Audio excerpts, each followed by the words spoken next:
Hi everybody, my name's Aaron and welcome to the Birmingham Black Country Wildlife Trust headquarters in Winson Green. Here at our private nature reserve we look after wildlife and carry out lots of practical conservation and wildlife engagement activities to teach people in the local community about the importance of protecting our native wildlife. So today I'm going to talk to you a little bit about one of my favourite animals, the native hedgehog. Hedgehogs are fascinating animals. They play a really important role ecologically in helping to remove pest species from our gardens. As you can see from this specimen, hedgehogs are incredibly spiky, and in fact their spikes are actually modified hairs. There's 5,000 of them, and each hair actually replaces itself every single year. Historically, hedgehogs actually used to be called urchins because of their spiky nature, and in fact sea urchins were named after them. Over the years, their names have changed, and now hedgehogs are called hedgehogs because of the fact that they live in hedges, and they make strange grunting guttural sounds when they're mating during breeding season, hence giving them the name hedgehog. Hedgehogs in the natural world are mainly predated by badgers, and some foxes will also attack them. And in order to defend themselves, they curl themselves up into this tight little ball, almost like a fist, and it protects their soft parts like their face and their body. Some badgers, however, have been able to dig holes next to hedgehogs, flip them over to expose their underbelly and then kill them. So it's quite interesting to see how predator-prey defence mechanisms have evolved in our country over the last few thousand years. Although hedgehogs are solitary creatures, they sometimes travel in groups, particularly when they're juveniles or very young, and a group of hedgehogs is actually called an array. During a season, a female hedgehog can give birth to around 5 hoglets, and sometimes she can increase this abundance if she has a second brood, if the environmental circumstances allow for that to happen. Hedgehogs tend to be very dependent on their mother when they're first born. Gradually, the hoglets will join their mother out on foraging trips to learn how to hunt, and after around 10 weeks, the hedgehogs will go off on their own and live solitary lives, only meeting up with other hedgehogs again to breed. In the last 14 years, hedgehogs have declined dramatically throughout the United Kingdom. In the 1950s and 60s, it was estimated that there were around 30 million hedgehogs in the United Kingdom. But recent studies have shown that there could be less than 1 million of these wonderful creatures that are in our parks, gardens and countryside.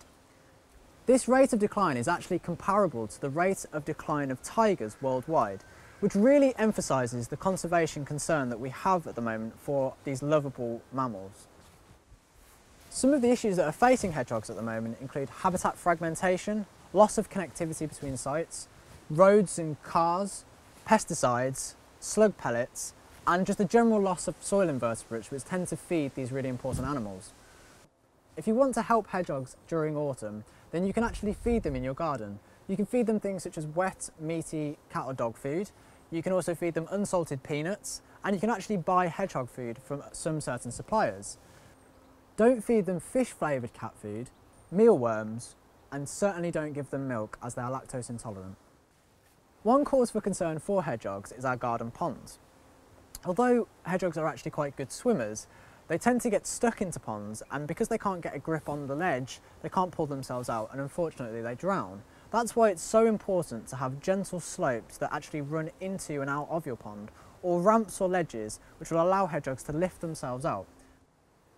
As I alluded to earlier, hedgehogs can actually travel quite a long distance during a night, and that is why connectivity between different gardens and green spaces is so important, allowing these hedgehogs to move freely across the landscape. It's really important to provide small holes at the bottom of your fence to allow these hedgehogs to move between gardens, and if we all do this, then we can link up these habitats and create a hedgehog highway which can help support these vulnerable animals.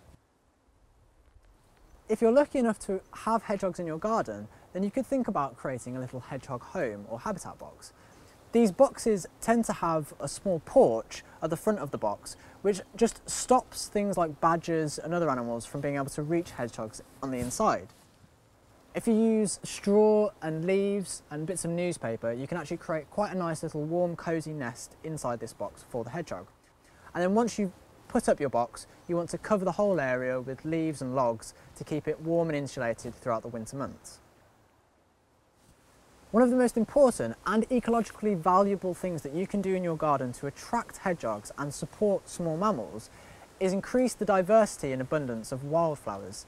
as this will improve the numbers of insects and other invertebrates which actually visit your garden and will provide more food and habitat for small mammals such as hedgehogs. And some studies have shown that beetles actually make up 76% of a hedgehog's diet during autumn and other different times of year. Particular groups like ground beetles make up a huge proportion of their diet, as well as worms, millipedes, slugs and snails. These saprophilic invertebrates love to feed on dead wood. So if you could create log piles in your garden where you have areas of decaying wood, this can really encourage the production and growth of invertebrate populations, which will then have a knock-on effect, helping to feed small mammals like hedgehogs. And that's why having open areas in your garden, like open compost heaps, can be an invaluable source of food for small mammals like hedgehogs. This is because lots of small soil invertebrates like beetles and worms live in this area, and this provides a source of nutrition for these wonderful mammals. Recent studies have shown that hedgehogs are tending to feed more on slugs and snails due to a reduction in the abundance of soil invertebrates and their natural prey like worms and beetles. Unfortunately, people tend to be putting down slug pellets more and more frequently these days, and what happens is the hedgehog will eat the slugs and become poisoned by the pellets. It's really important that we try not to use things like pesticides and slug pellets in our gardens, and we allow nature to naturally control and manage itself. Now is actually a perfect time of year to go out and observe hedgehogs in their natural habitat. If you do see one, we'd love to hear about it, so please send in your records to EcoRecord, the local biological record centre for Birmingham and the Black Country. If, however, you find a hedgehog out in the daytime, then this can often mean that the hedgehog is sick or injured. And then it's really important to alert your local hedgehog rescue centre of where you found the hedgehog so that they can go and help them. Thank you everyone for listening and watching. I hope you've really enjoyed the video. Now to sign us off is one of our great wildlife ambassadors, Iona, who's going to read you a lovely poem. Silence brings the fall. Down behind the potting shed, beneath the poplar's limbs, hides a gentle furry creature that waddles in the winds.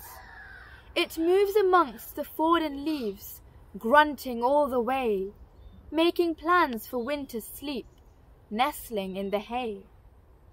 The sky grows dark and dim and grey, and silence brings the fall.